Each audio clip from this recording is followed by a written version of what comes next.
नमस्कार साथियों, आप देख रहे हैं केशव सिंह वॉइस। जैसा कि आपने देखा कि मोदी ऑन इजराइल, हमारे प्रधानमंत्री नरेंद्र मोदी ने इजराइल पर जो हमास फिलिस्तीन ने जो अटैक किया है और वहां के जो नागरिकों की जो हत्या हुई है उस पर इन्होंने ट्वीट करके अपनी संवेदना जाहिर की है। पहले हम इस ट्वीट की बात करें। ये हमारे यशस्वी प्रधानमंत्री हैं जो विश्व गुरु भी हैं, जिन्हें उनके भक्तगण विश्व गुरु के रूप में उन्हें देखते हैं, उन्हें मान्यता देते हैं।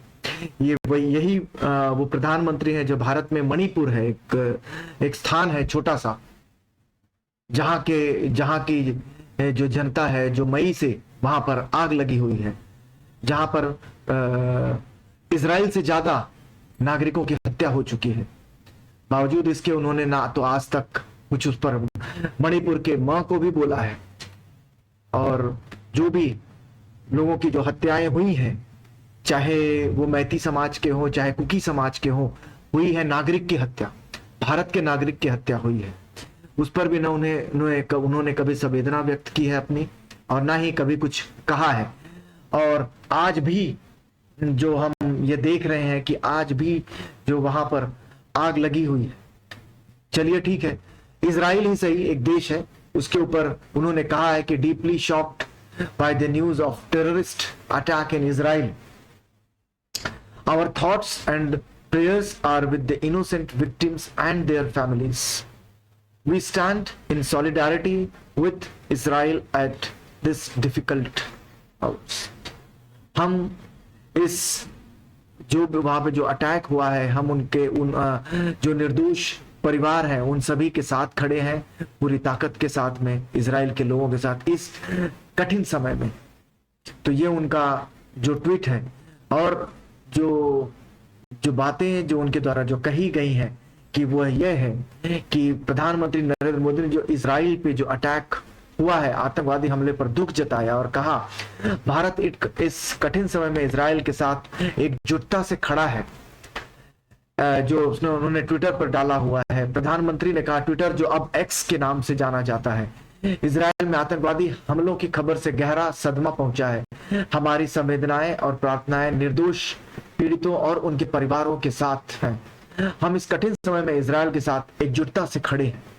प्रधानमंत्री की यह टिप्पणी फिलिस्तीन आतंकवादी समूह हमास द्वारा शनिवार को इजराइल के खिलाफ एक नए सैन्य अभियान की घोषणा करने और पिछले साल मई के बाद पहली बार गाजा पट्टी से यहूदी राज्यों की ओर मिसाइल की बौछार करने के बाद आई है, जिसमें अब तक एक इजरायली महिला की मौत हुई है और 2 अन्य लोग घायल हो गए हैं। समाचार एजेंसी जो शिन्हुआ की रिपोर्ट के अनुसार जैसे ही समूह ने रॉकेट हमलों की जिम्मेदारी ली, हमास नेता मोहम्मद अल दीफ ने इजराइल के खिलाफ नए अल अक्सा बाढ़ सैन्य अभियान की शुरुआत की घोषणा की। यहां तक कि इजराइल में भारतीय दूतावास ने भी अपने जो ट्विटर अकाउंट या एक्स पर से पोस्ट पे कहा है कि इजराइल में मौजूदा स्थिति को देखते हुए इजराइल में सभी भारतीय नागरिकों से सतर्क रहने और स्थानीय अधिकारियों द्वारा सलाह दिए गए सुरक्षा प्रोटोकॉल का पालन करने का अनुरोध किया जाता है। इसमें कहा गया है कि कृपया सावधानी बरतें, अनावश्यक आवाजाही से बचें, सुरक्षा आश्रयों के करीब रहें। अतिरिक्त जानकारी के लिए कृपया इजरायली जो होम कमांड जो वेबसाइट है उस पर देखते रहें। तो उन्होंने कहा है कि अननेसेसरी जहां जरूरत ना हो वहां से वो बाहर ना निकले, और जो भी हो अपने दूतावास से कनेक्टेड रहें जो भारतीय जो वहां पर है। खैर, इसमें वो बड़ी बात नहीं है। बड़ी बात यह है कि हमारे प्रधानमंत्री ने इजराइल पर एक आतंकवादी हमला हुआ, ऐसे हमले चाहे वो इजराइल हो चाहे देश का इस दुनिया में विश्व में कोई भी देश हो, जहां पर इस तरह की किसी भी आतंकवादी घटना का समर्थन नहीं किया जा सकता।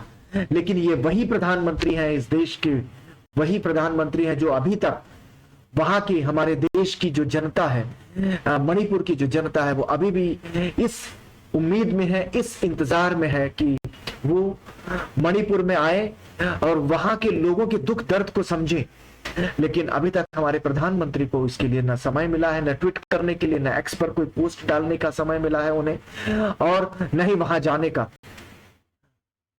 अलबत्ता हमारे प्रधानमंत्री को मध्य प्रदेश, छत्तीसगढ़, राजस्थान जहां पर चुनाव है वहां पर वो कूदते हुए हर दूसरे दिन किसी न किसी राज्य में वो रहते हैं, वहां पे चुनाव है।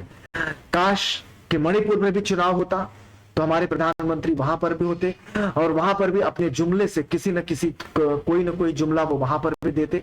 वहां की भी जनता जो उनके दीदार करने के लिए उनकी आंखें जो तरस रही हैं, तो उन्हें भी उनके दर्शन होते विश्व गुरु के। तो हम यही कहेंगे कि जिस तरह से हमारे प्रधानमंत्री ने इजराइल के लिए बोला है, काश कि मणिपुर के लिए भी कुछ कहते, वहां की जनता के लिए कुछ कहते।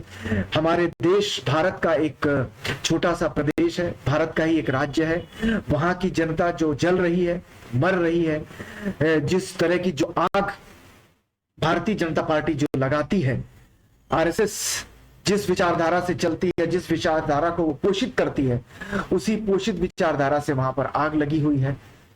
तो देखते हैं आगे मणिपुर में क्या होता है, क्या वहां की तस्वीरें बदलती हैं, तस्वीर बदलती है, कोई नया रुख आता है, प्रधानमंत्री क्या वहां पर शांति बहाल करने में सफल होते हैं, क्योंकि अभी भी वहां के जो मुख्यमंत्री हैं वो अपने पद पर बने हुए हैं।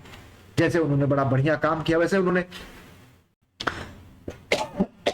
उन्होंने उसी विचारधारा को आगे बढ़ाया है, वही किया है जो उन्हें कहने के लिए, करने के लिए कहा गया।